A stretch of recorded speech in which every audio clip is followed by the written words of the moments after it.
Their team total is 19.5 wins. I told you to go under, and it's by far the best bet I have recommended on this network in 4 years. They can't get out of their own way. And now Sloot is out for the year. Let's hope Sloot gets back, because I respect the hell out of Sloot, and I want her to go out on her own terms. Hopefully we'll have her back for the 26th season. Betting above the rim, only on SportsGrid. I got a feeling Pittsburgh's going to the Super Bowl. I got a feeling there is no chance they're going to the Super Bowl with Aaron Rodgers. I'm just kidding. They're still not expected to have over 8.5 wins. They're still not expected to have a winning record. Now, I know things could change for the next 24 hours. I get that. But everyone expected Aaron Rodgers to sign with him. He's going to sign with him. Pharrell Coast to Coast, only on SportsGrid. The two guys that can do it all. Too much electricity this morning. This is a good time. We're having a lot of fun. I had to do a triple take. Ka-ching! Why? Because of parity. I didn't mean to offend. Yeah, it's not going to happen. Load management is a dirty word. Let him rip. You know what? Circumstances provide the results. What? How do you do this once? Oh, Donnie, you got such a good show there. A network that is booming. The Early Line, only on SportsGrid. The game is on. The stakes are high. But the action isn't just on the field. He's rearranging that rim.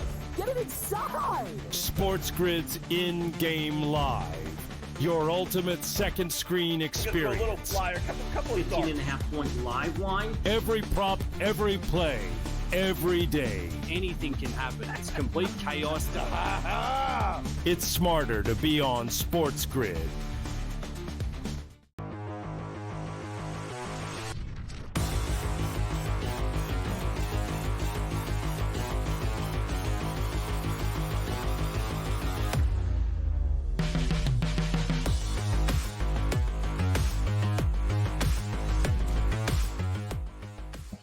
Hour 2 of Fantasy Sports today on SportsGrid. Joe Pisapia, George Kurtz with you, taking you through the best in Major League Baseball. We're going to talk about who to trade for, who to trade away. We're going to talk waiver wire pickups this hour, and of course, two-start pitchers. Should we or shouldn't we? George and I are going to make those tough decisions here, but first, let's take a look back at the week that was. The guys who have had the best week ever, and maybe not so much. Let's start with Juan Soto, because I know it annoys George. Let's start there. He's really started to heat up, and of course he would. Anybody who's panicking about Juan Soto is an idiot, because this happens all the time when guys sign big contracts. I don't care if it's 300, 500, 700 million. It doesn't matter. They all do the same thing. They put pressure on themselves, and eventually greatness wins out. Take a look at the last 7 games. You can even go further in the last 15 games. They've been fantastic. He's got 2 homers, 4 RBI coming into Friday's action, 10 runs scored over the last 7 games. 500 batting average, a 600 OBP, an 864 slugging, and a 1471 OPS. I don't want to stay too long at the dance here with Soto, but of course he was going to turn things around eventually. And this Mets lineup has been very good. George, you did mention that all of a sudden they've hit the skids a little bit here pitching-wise in the last couple of days against the Nationals, but it's baseball. You and I both know there's going to be ups and downs over the season, but before these games against the Nationals, the Mets have been really rolling basically until that Senga injury. So maybe the air comes out just a little bit. I'm sure it'll get reinflated for the games they've got against the Braves coming up very soon this week. So let's talk about Juan Soto in this Mets lineup. Alonso has been instrumental. Lindor has been terrific. You've seen Nimmo start to get hot. McNeil's been a contributor. The depth of this lineup is quite good. The question I'm going to pose to you, George, is do you think this lineup is going to be enough with the pitching staff they currently have constituted to get them to the coveted World Series spot? I don't. The Mets. I don't think the lineup's a problem. All right. I always thought the Mets would hit a ton this year. Really with or without Soto. You already mentioned all the players there. Soto, Alonso, Lindor, McNeil, I should have contributed there. The third baseman, whether it be Baty or Vientos, I had faith in them. Alvarez, I thought would add some power there. So I was never really worried about the lineup. And I love Mauricio, by the way. So I was never worried about the lineup. Thought they'd hit. Slow start to the season. They seem to be turning that around now. That's the pitching that worried me about the Mets here, right? You have a whole bunch of, Senga's a 2, but everybody else is 3s, 4s, 5s, and 6s. Good, okay for a regular season, tougher in the playoffs to get by with that. Especially I don't think Stearns is a big believer in adding that top-notch ace. Doesn't want to do that, whether in free agency before the season. Don't know if he'll do it at the deadline either. That's what I think will be the Mets' downfall here, is that they don't have that guy to get through. Philadelphia, you like Atlanta, the Cubs, Dodgers, Arizona, San Francisco, San Diego, tough. The National League's a nightmare. All right, you said you what would say earlier that you had a hot take that the National League's going to win the World Series. That's not a hot take, Joe. Not at all. I'd be shocked if the American League team won the World Series this year.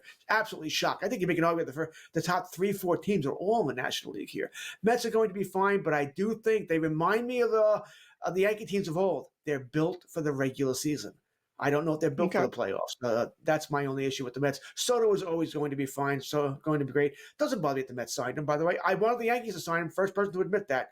I loved watching Soto and Judge last year. That was fun to watch them with the Yankees. That being said, he's vastly overpaid. And like I said, I can't say this enough. If he got $765, what the hell is Tucker going to get, who's a better baseball player? Baseball player, not a better hitter. He's a better baseball player. So I'll be very curious to see what he gets in the offseason. But Soto was always going to be just fine. You know what, though? Tucker doesn't have the same imprint that Soto has. Soto has a different, I think, lore and history around him, too. People show up to the ballpark for Juan Soto. I don't know if people go, ooh, it's Kyle Tucker day. I love Kyle Tucker. He's a great player. There's no doubt about that. He's not Aaron Judge. He's not Juan Soto. I don't think he has the same kind of star power, so I think the Mets were investing in that star power. And did they overpay? Sure. Do I care? No, not in the slightest. But at the same time, I think the Mets will find a high leverage reliever to add to this bullpen. And the way the playoffs are currently structured, it makes me wonder, do you need that ace anymore? I mean, the way baseball is, you saw what the Dodgers have done in recent years too. They get the 5 innings out of the start and then you're going right to that bullpen and you're just playing those matchups all the way through. I think baseball has evolved a little bit. I don't know if there is a big-time starter who might get out on the trade block. Maybe Jacob deGrom. Do you reunite him in New York? Maybe.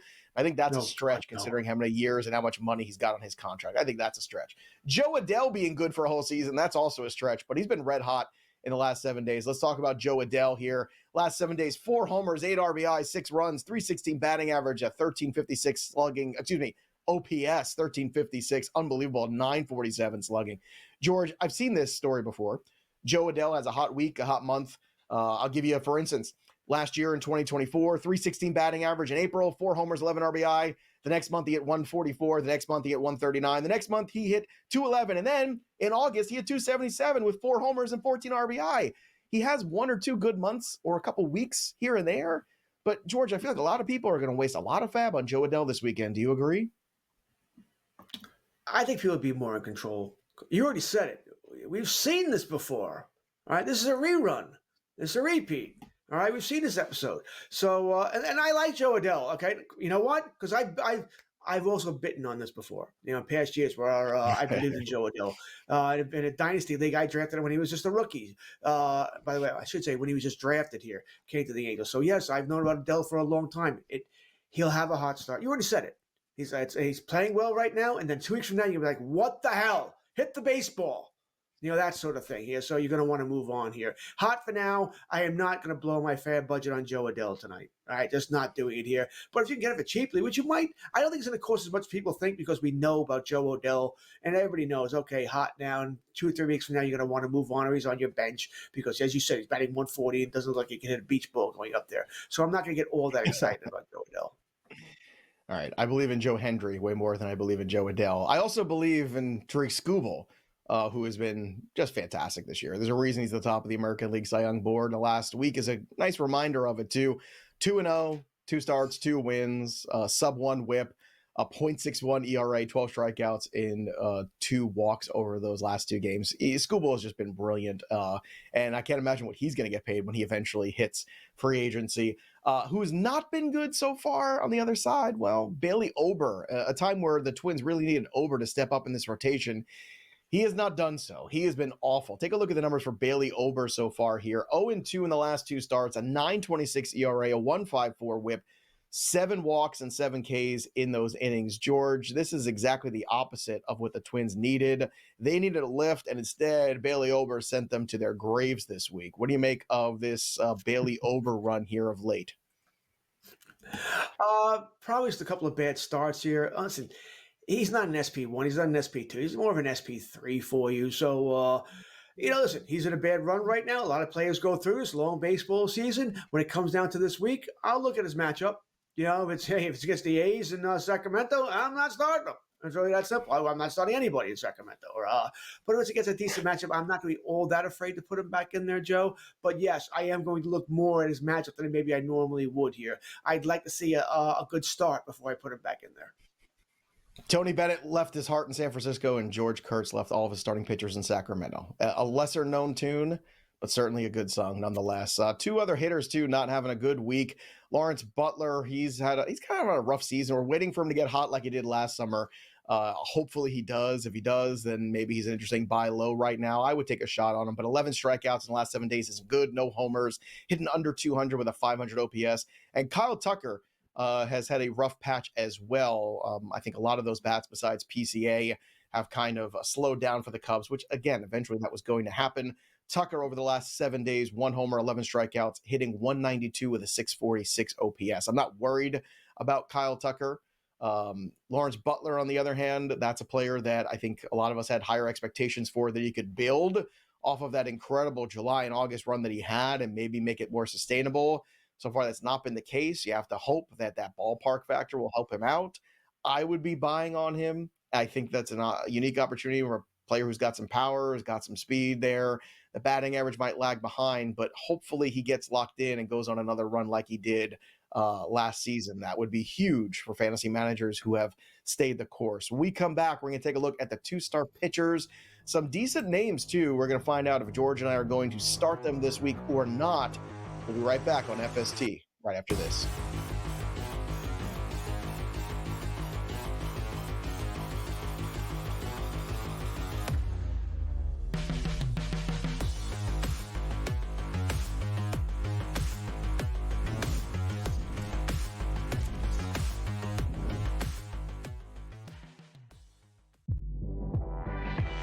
Their team total is 19.5 wins. I told you to go under, and it's by far the best bet I have recommended on this network in 4 years. They can't get out of their own way. And now Sloot is out for the year. Let's hope Sloot gets back, because I respect the hell out of Sloot, and I want her to go out on her own terms. Hopefully we'll have her back for the 26th season. Betting above the rim, only on SportsGrid. I got a feeling Pittsburgh's going to the Super Bowl. I got a feeling there is no chance they're going to the Super Bowl with Aaron Rodgers. I'm just kidding. They're still not expected to have over 8.5 wins. They're still not expected to have a winning record. Now, I know things could change for the next 24 hours. I get that. But everyone expected Aaron Rodgers to sign with him. He's going to sign with him. Pharrell coast to coast, only on SportsGrid. The two guys that can do it all. Too much electricity this morning. This is a good time. We're having a lot of fun. I had to do a triple take. Ka-ching! Why? Because of parity. I didn't mean to offend. Yeah, it's not going to happen. Load management is a dirty word. Let him rip. You know what? Circumstances provide the results. What? How do you do this one? Oh, Donnie, you got such a good show there. A network that is booming. The early line, only on SportsGrid. The game is on. The stakes are high, but the action isn't just on the field. He's rearranging that rim. Get it inside! SportsGrid's in-game live.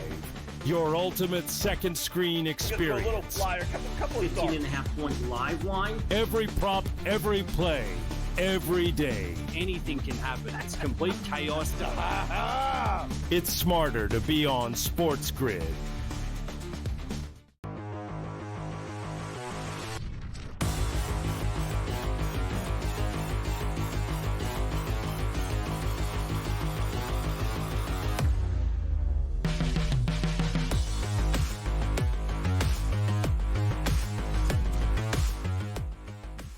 Do you want to start a pitcher with 3 straight wins? Maybe, maybe not. If he pitches for the Orioles, let's start with Zach Eflin as we look ahead to 2 start weeks in fantasy baseball. Zach Eflin has 3 straight wins for the O's, but it's got 2 tough matchups here potentially. The first one against Ryan Pepio, who's been pretty solid in the last 6 weeks. The Tampa Bay Rays, as George mentioned, are now going to be the Road Warriors this summer.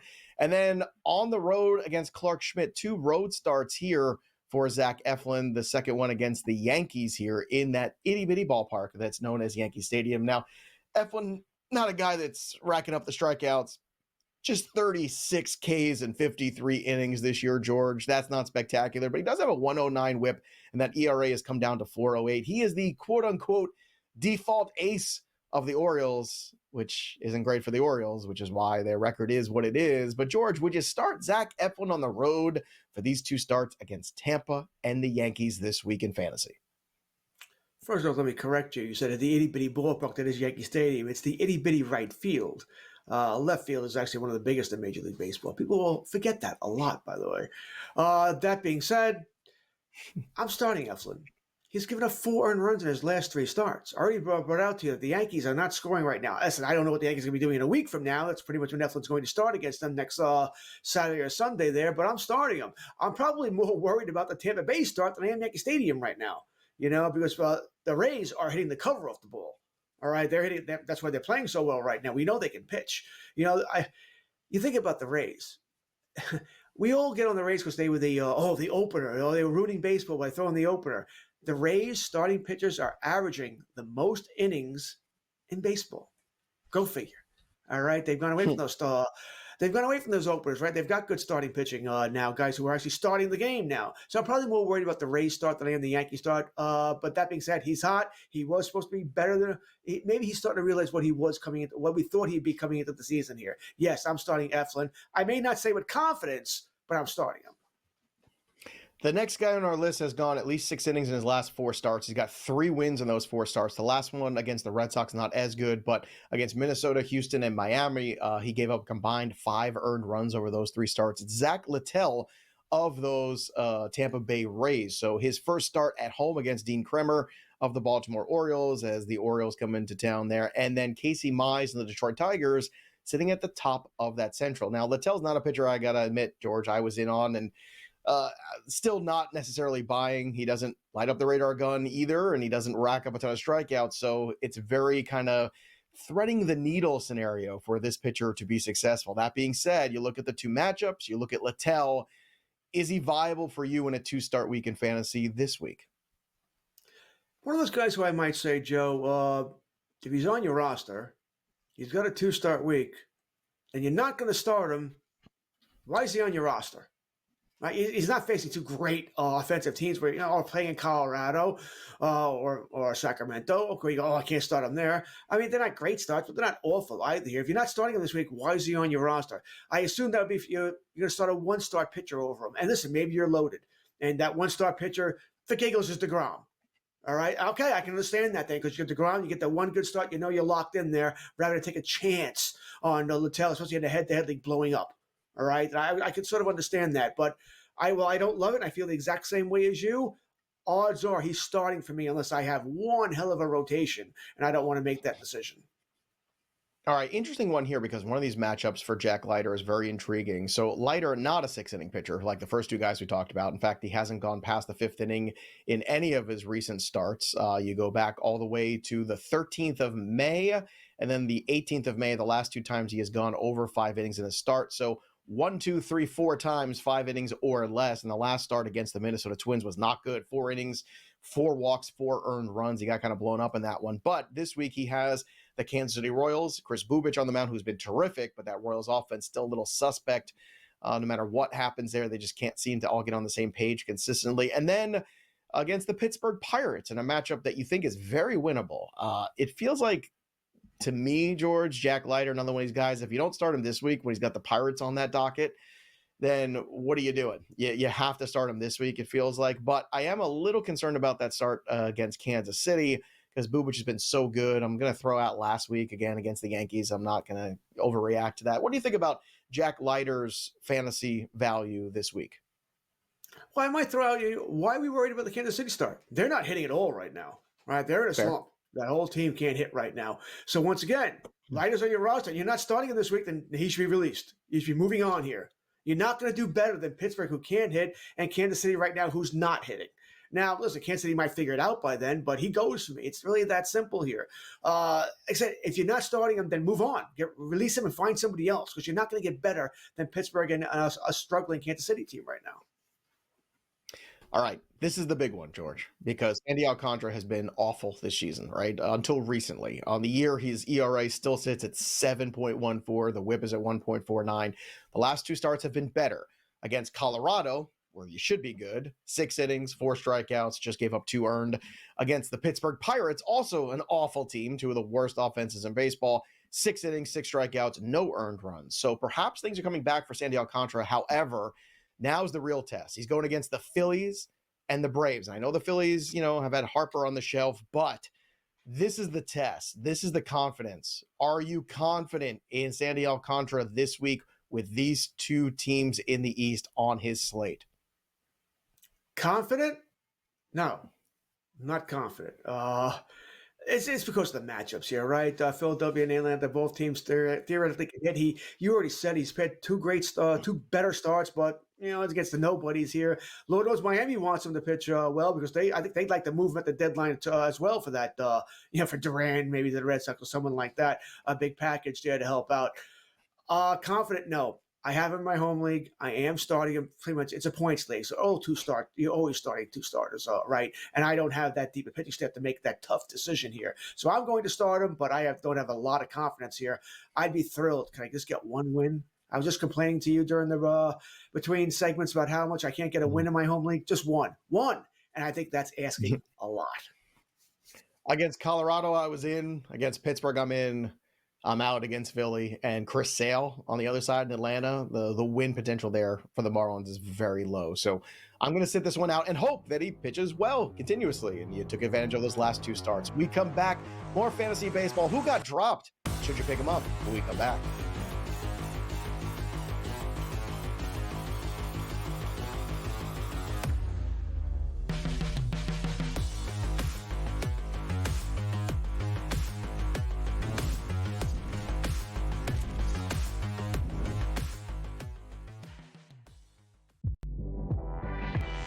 Their team total is 19.5 wins. I told you to go under, and it's by far the best bet I have recommended on this network in 4 years.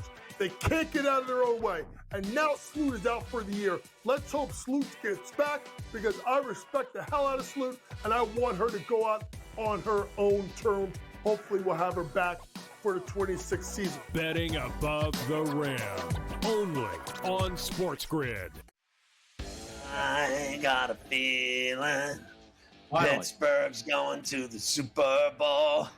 I got a feeling there is no chance they're going to the Super Bowl with Aaron Rodgers. I'm just kidding. They're still not expected to have over 8.5 wins. They're still not expected to have a winning record. Now, I know things could change for the next 24 hours. I get that. But everyone expected Aaron Rodgers to sign with him. He's going to sign with him. Pharrell Coast to Coast. Only on SportsGrid. The 2 guys that can do it all. Too much electricity this morning. This is a good time. We're having a lot of fun. I had to do a triple take. Ka-ching! Why? Because of parity. I didn't mean to offend. Yeah, it's not going to happen. Load management is a dirty word. Let him rip. You know what? Circumstances provide the results. What? How do you do this once? Oh, Donnie, you got such a good show there. A network that is booming. The Early Line. Only on SportsGrid. The game is on. The stakes are high. But the action isn't just on the field. He's rearranging that roof. Get it inside! SportsGrid's in-game live. Your ultimate second screen experience. A little flyer, couple 15.5-point live line. Every prop, every play, every day. Anything can happen. That's complete chaos. It's smarter to be on SportsGrid.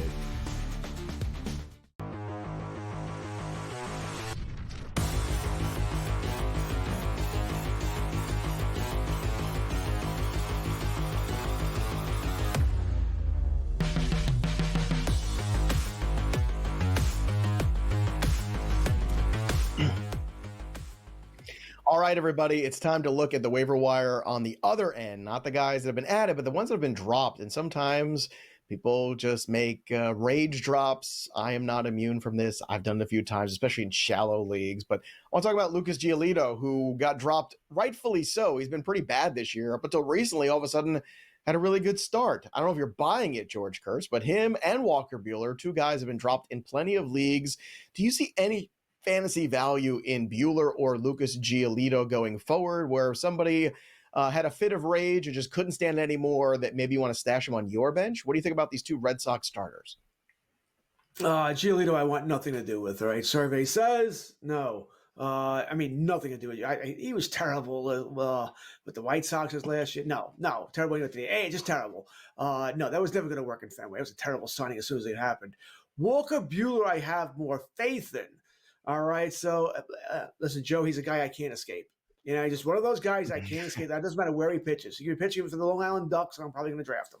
All right, so I do have more faith in Walker Buehler there.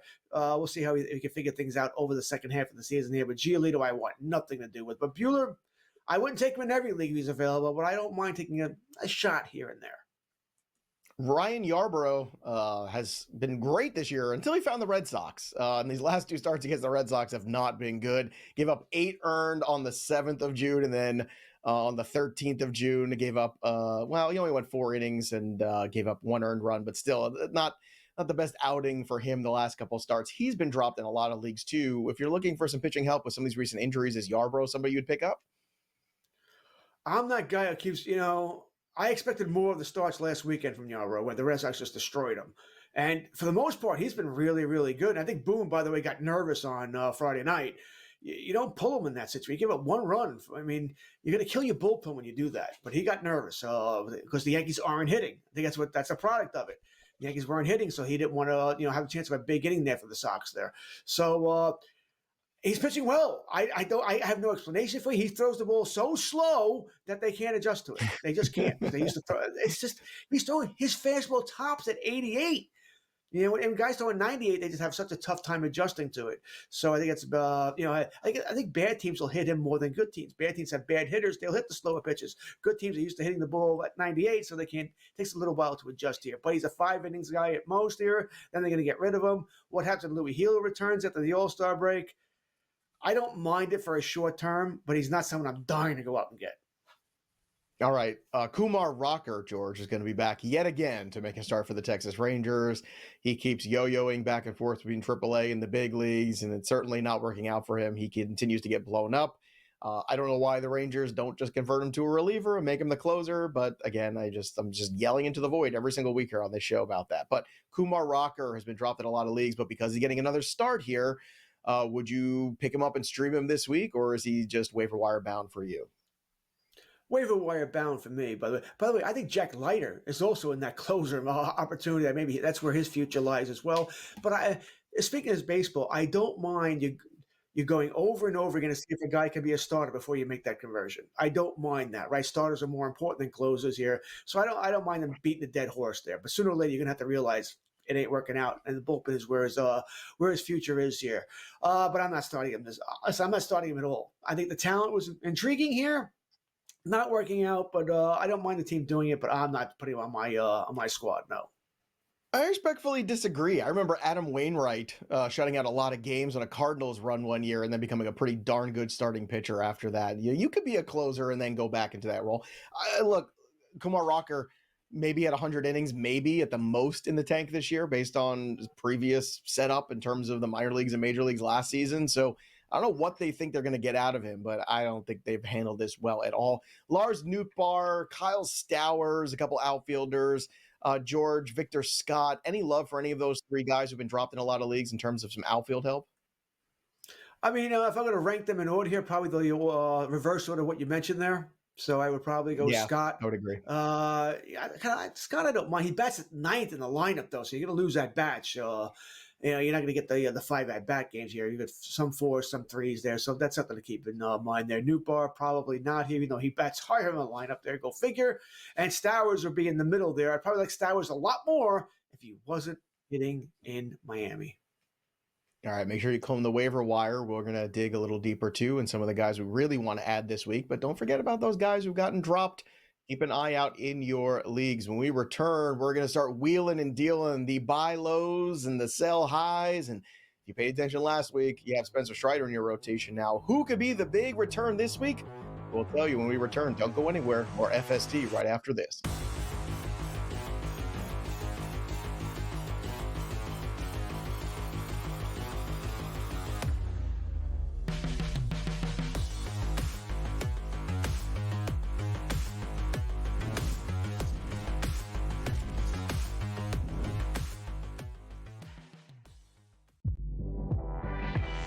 Their team total was 19.5 wins. I told you to go under, and it's by far the best bet I have recommended on this network in 4 years. They can't get out of their own way. And now Sloot is out for the year. Let's hope Sloot gets back because I respect the hell out of Sloot, and I want her to go out on her own terms. Hopefully we'll have her back for the 26th season. Betting above the rim. Only on SportsGrid. I got a feeling Pittsburgh's going to the Super Bowl. I got a feeling there is no chance they're going to the Super Bowl with Aaron Rodgers. I'm just kidding. They're still not expected to have over 8.5 wins. They're still not expected to have a winning record. Now, I know things could change for the next 24 hours. I get that. But everyone expected Aaron Rodgers to sign with him. He's going to sign with him. Pharrell Coast to Coast. Only on SportsGrid. The two guys that can do it all. Too much electricity this morning. This is a good time. We're having a lot of fun. I had to do a triple take. Ka-ching! Why? Because of parity. I didn't mean to offend. Yeah, it's not going to happen. Load management is a dirty word. Let him rip. You know what? Circumstances provide the results. What? How do you do this once? Oh, Donnie, you got such a good show there. A network that is booming. The Early Line. Only on SportsGrid. The game is on. The stakes are high. But the action isn't just on the field. He's rearranging that roof. Get it inside! SportsGrid's in-game live. Your ultimate second screen experience. A little flyer, couple 15.5-point live line. Every prop, every play, every day. Anything can happen. That's complete chaos. It's smarter to be on SportsGrid.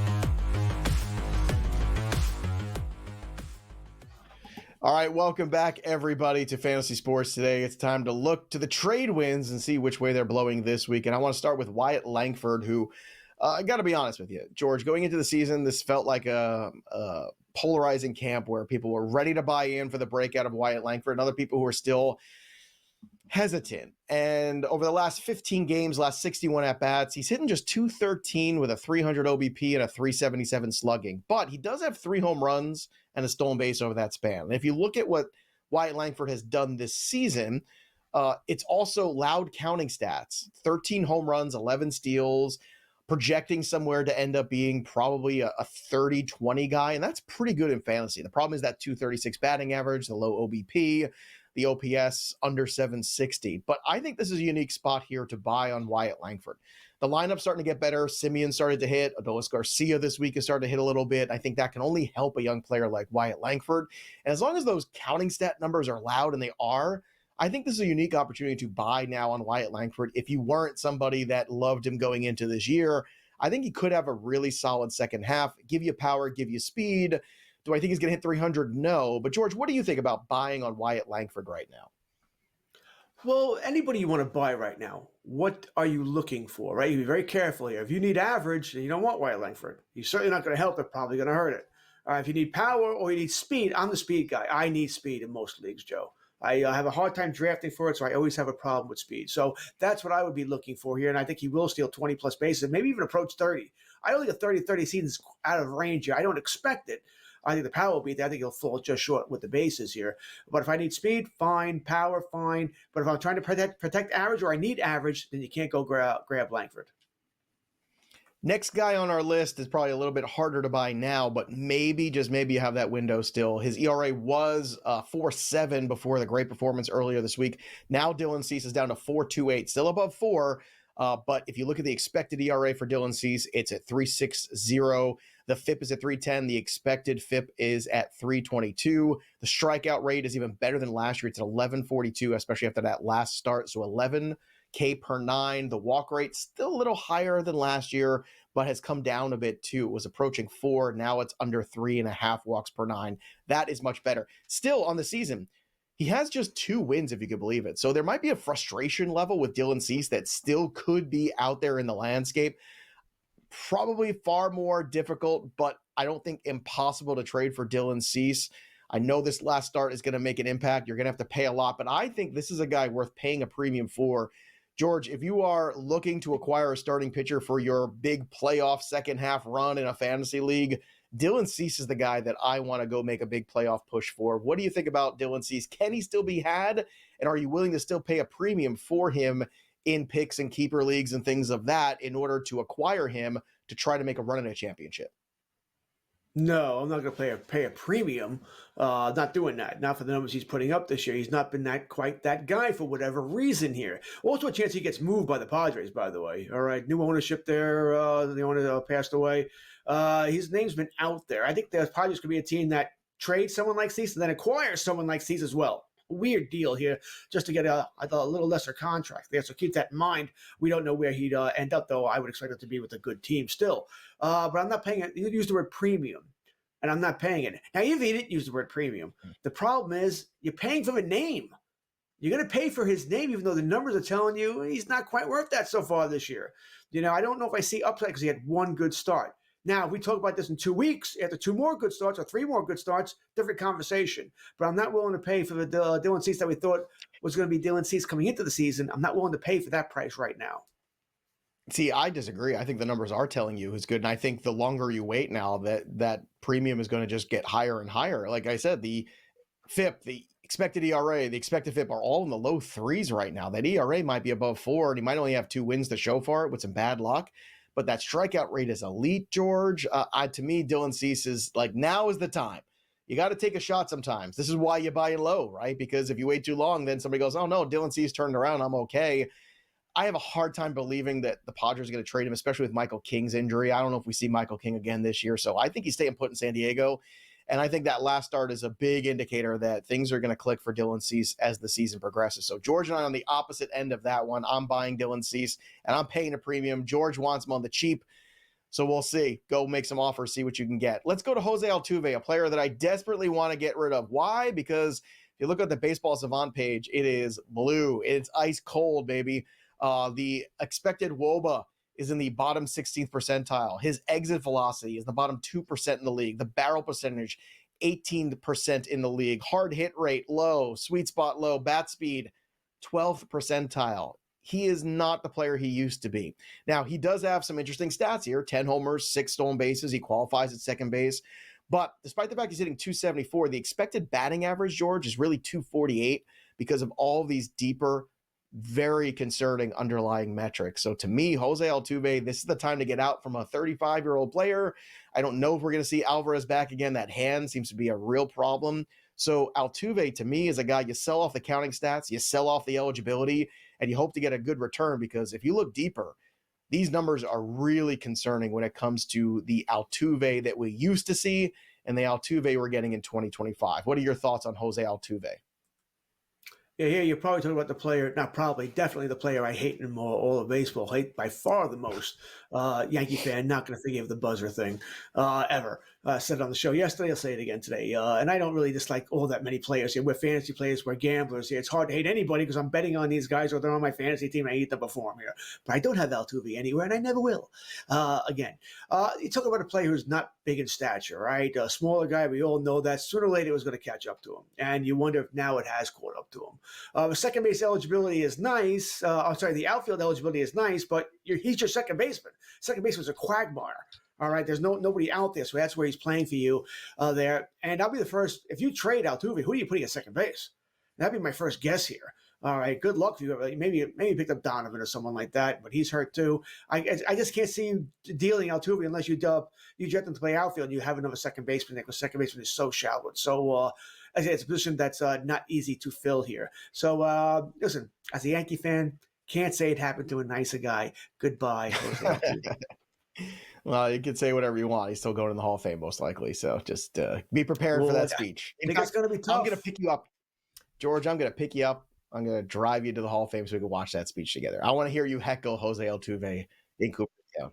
I think that'd be a good time. Another guy that I want to sell off, Luis Castillo of the Mariners. Why? Because the strikeout rate has declined for a second straight season. It's just down to 7.6 K per nine. The walk rate up to almost 3 walks per 9. The ERA is at 3.29. The expected ERA is at 4.52. Right now, the FIP is at 3.88. The expected FIP is 4.25. Every single metric right now is screaming, get out from under Luis Castillo. George, I want to. Do you? Yeah, I agree with you here. Once again, older player. I think you're starting to see that he's losing some of that, some of the greatness. I think he can still be effective here. I think this is also the player the Mariners would like, or the pitcher the Mariners would like to move to get that hitter I was talking about. Got the bigger contract. He's not as good as Gilbert, not as good as Kirby, not anymore anyway. May not even be as good as Wu at this point. So I think he'd be the player they'd like to move there, which would hurt because Seattle's a great pitcher's ballpark here. So I don't want, if I have Castillo, I don't want him to leave Seattle here. I want him to keep pitching there here. But if he's on my fantasy team, I don't mind trying to trade him if I need that hitter. He's still got name value there. You hope somebody doesn't realize that he's not the same pitcher he used to be. Just because you and I are bringing up advanced analytics here, most people in your league don't know it. All right, so he's a guy you can try and move and get a little extra value because of the name. Yeah, strikeouts go down, age goes up, walk go up. We trade that player away. That's what I do. You got to be ahead of the game here. I don't think the Mariners are going to trade him, though, George, especially with Bryce Miller on the IL, too. I think with Logan Gilbert hopefully returning and Kirby finally turning things around, I don't think they have the guts to make that kind of a move and let Castillo go despite the fact. But you in fantasy leagues should absolutely consider it. It's the right way to go. When we come back, we're going to take a look at the waiver wire, who we want to add this week. We'll tell you when we come back right after this. Don't go anywhere. More Sports Grid coming at you.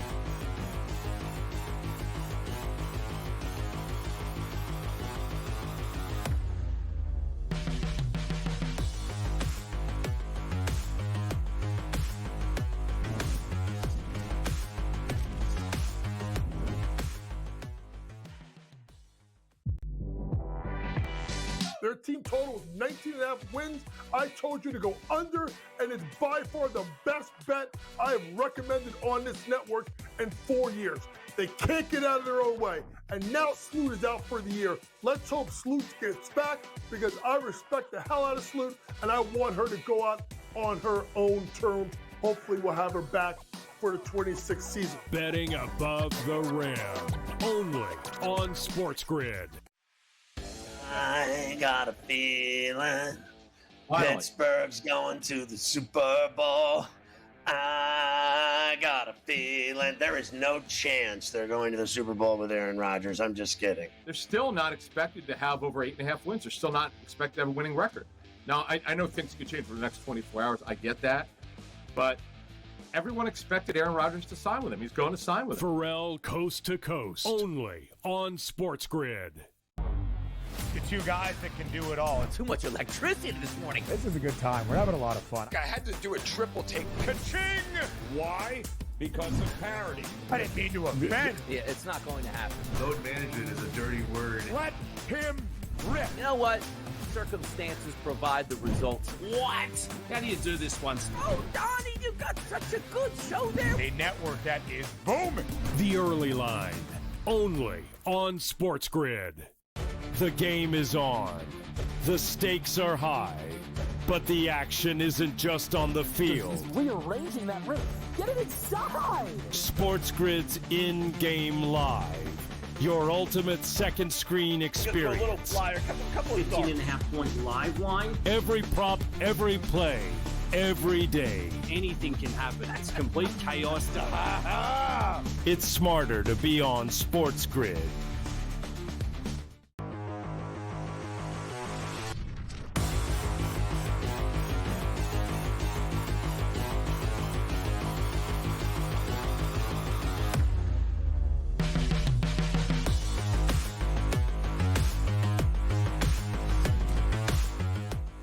All right, everybody, let's take a look at the waiver wire this week and see who we might want to add. Let's start with a young prospect that got called up. No, it's not Roman Anthony. No, it's not Jacob Mizorowski. Those guys are already well past roster percentage. You know they're already taken.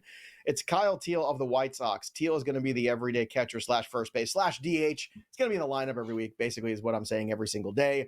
He qualifies as a catcher, though, and that is important, especially if you have the recent maybe fall off of guys like Agustin Ramirez, guys like Drake Baldwin. Let's see if Kyle Teal can be that replacement guy. He's a real good OBP guy, George, hits for a high average, has some pop, part of that Garrett Crochet deal, along with Mydroth came over, Teal came over from the Red Sox to the White Sox. So Teal's a player that I want to speculate on because I do believe in the skill set, and I think it translates pretty well to the major leagues sooner than later. He had a really strong run at AAA, great slash there, showed you everything he needs to prove. Now he's going to, learn in that White Sox lineup. But for me, especially as the season progresses and you're looking for some more help, I think Teal can be an asset, especially in those leagues where you have catchers that wear down. Teal's going to be a guy that gets more at-bats than some of those other dudes are, and that can be a huge advantage as you get to the dog days of August. What do you think about adding Teal this week, who is rostered already in 35% of leagues? Well, you're only rostering him if you need a catcher, right? You're not putting him at DH, all right? If you are, God bless. He's going to sit, sometimes he's not going to play every day for you. If you're playing a two-catcher league, this is a no-brainer. By the way, I hate two-catcher leagues. This is a little pet peeve of mine. You and me both, brother. Listen, Joe and I go back a long ways. Back in the day, you couldn't find 8 catches, more or less 20, 24, 20, however size league. It was just never understood. I would just draft a minor league catcher and not care. I didn't want to get the negatives. But it is what it is there. My only thing is now, catcher's deeper now. It may not be great, but it's deeper. Who are you replacing at catcher? You got both Contreras, Raleigh, Smith, Reutemann, Diaz, Perez, I guess you could have the Alvarez's of the world, maybe Austin Wells not doing it for you, someone like that. I don't mind. And by the way, Chicago's a bandbox. And when that weather heats up, that ball is going to fly out of there. So that certainly helps out. I don't mind, but I don't think these guys are a league winner. Like Roman Anthony, yeah, I try to get him in every league if I didn't have him already. Cat Leone, absolutely. Every league. Yeah, absolutely. I don't feel that way with Teal. So I'm not going to release a solid catcher hoping I catch lightning in a bottle with Teal. That's really what I'm going with that. You got one of the lesser catches, Alvarez for the Mets, fine, go for it. But I'm not releasing, Rutschman because he's been. I'm not doing that for Kyle Teal, hoping I got a league winner here. I don't see that. All right, let's talk about a guy who got a break here with the Phillies. He's had a terrific season at AAA. It's Otto Kemp. So when Harper went on the IL, Otto Kemp got the call. He qualifies at third base. But he's getting some time all over the diamond. So let's talk about Otto Kemp for a second. Again, available in 90% of leagues, George. Probably more of a temporary fix kind of guy. But Kemp, I think when you look at his profile, a little bit older of a prospect at 25 years old. But at the same time, you could say, well, he's kind of blocked there in that system by Bowman, by Harper. So that's not necessarily his fault. 7 games so far at the big league level, struck out 8 times, hitting .250. But I think when you look at the minor league numbers this year, they really do pop. So slashing .313, .416, .594 with 14 homers and 49 runs scored. Also 11 steals, too. Is Otto Kemp a guy that if you had a lot of injuries, you want to plug and stream over the next week or two? Well, that's what you're looking at here, right? This is not a prospect. I mean, it is a prospect. He's not a prospect. It's not like, oh, wow, this is the next great thing. He's not. He's not one of Philadelphia's top guys. He's a replacement. That's all he is here. They're probably showcasing him a little bit as well here. If he does well over the next week or two until Harper comes back, hey, so we can trade by the 31st here. Maybe get the, a piece that we need here. So fine if you need him and you want to give it a shot in the dark here, but I don't see big things coming. He's not somebody I'm running out at the waiver wire to get at all. Now, the next guy here we're going to talk about is Bryce Elder, who I think is the trap of the week on the waiver wire. He is rostered in 35% of leagues. He is available for a reason. Now, earlier, he had a 12 strikeout performance against the San Francisco Giants, right? So everyone was like, oh my God, whoa, where did that come from? 8 innings, 12 strikeouts for him. An incredible performance. Not a guy that is getting a lot of strikeouts typically. We've seen Bryce Elder many times now with the Atlanta Braves. A couple years ago, he had a magical run, but all the deeper metrics screamed regression. And of course it did and has ever since. Then this weekend against the Colorado Rockies, a great matchup. He goes just 3 1/3 innings, gives up 4 runs. I'm staying away from Bryce Elder. I think if the Braves find their way into this in the next couple weeks, that they will go out there and acquire a Mitch Keller or some other kind of starting pitcher. And I don't think Elder's long for this rotation. So I'm staying away, George. But I recognize there's a lot of open spots and rotations. Would you be adding Bryce Elder?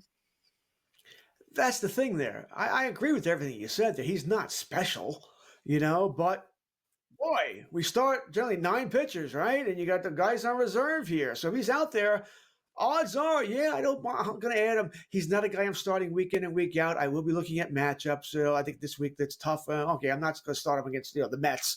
I don't need to see him get beat up there. But you look at his numbers: 4, 1, 3, 1, 3, 2, 3, 1. Those are his earned runs for.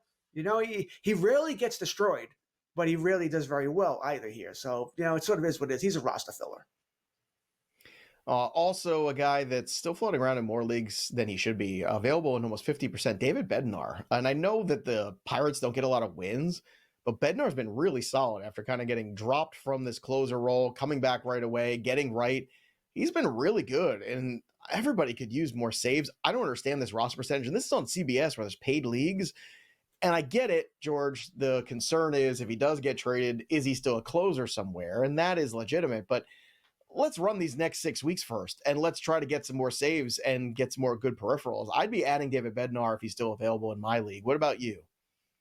I 1,000% agree with you. He's closing right now. I'll worry about if he gets traded once he gets traded. Then I can just release him and move on here. Even if I don't need saves, I want to make sure Joe Pisapia is not getting saves. So I'll take him just to keep him away from somebody. All right. Shocking that once again a named closer too. I understand he's not great, but I'm shocked that he's available in so many leagues. Another interesting stash, Chase Burns, who's got called up from AA to AAA for the Cincinnati Reds. That's a guy that could make some starts for the Reds as the season goes on, too. Also, Christian Moore of the Los Angeles Angels of Anaheim, a young second baseman there who could get a look, actually did get a look, and will be playing for them, probably their starting second baseman. Rest of season will be my guess. So 2 other young guys worth stashing. When we come back, we're going to close things out strong here on FST. Don't go anywhere. We'll be right back after this quick break.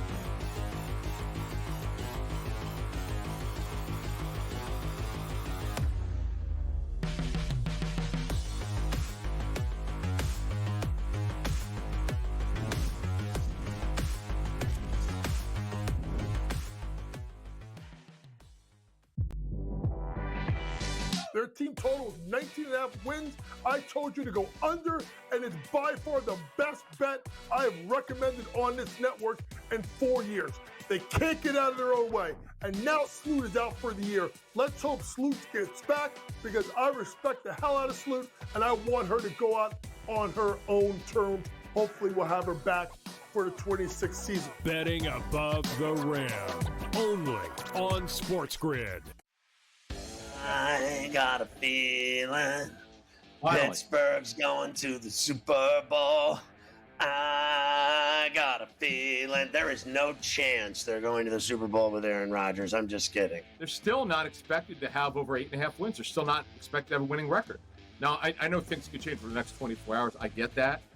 But everyone expected Aaron Rodgers to sign with him. He's going to sign with him. Pharrell Coast to Coast, only on SportsGrid. The 2 guys that can do it all. Too much electricity this morning. This is a good time. We're having a lot of fun. I had to do a triple take. Ka-ching! Why? Because of parity. I didn't mean to offend. Yeah, it's not going to happen. Load management is a dirty word. Let him rip. You know what? Circumstances provide the results. What? How do you do this once? Oh, Donnie, you've got such a good show there. A network that is booming. The Early Line, only on SportsGrid. The game is on. The stakes are high. But the action isn't just on the field. He's rearranging that roof. Get it inside! SportsGrid's in-game live. Your ultimate second screen experience. A little flyer, couple 15.5-point live line. Every prop, every play, every day. Anything can happen. That's complete chaos. It's smarter to be on SportsGrid.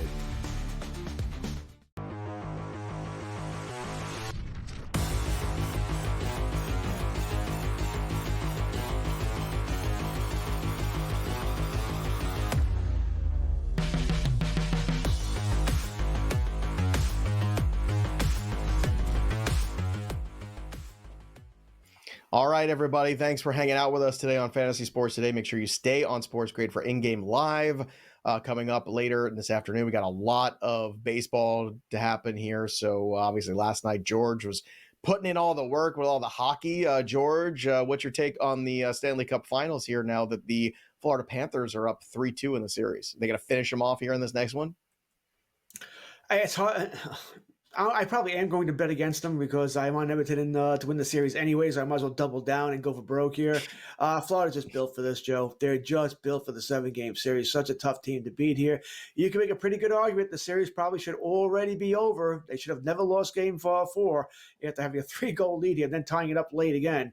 Oilers, really good team, but Florida looks just to be better. And I just, as much as I may want Everton to win, I don't know if I can see them winning 2 straight games. All right, let's take a look at the rest of the week and what we have coming up here because we've got the Braves make or break stretch run here. They've got home and home against the Mets this month. They got the Phillies. Then they take on the Marlins. If they can handle their business, play above 500 in those games, and then turn the page into July, they get the Angels, they get the Orioles, they get the Athletics, and the Cardinals, who have been struggling, all leading up to the All-Star break.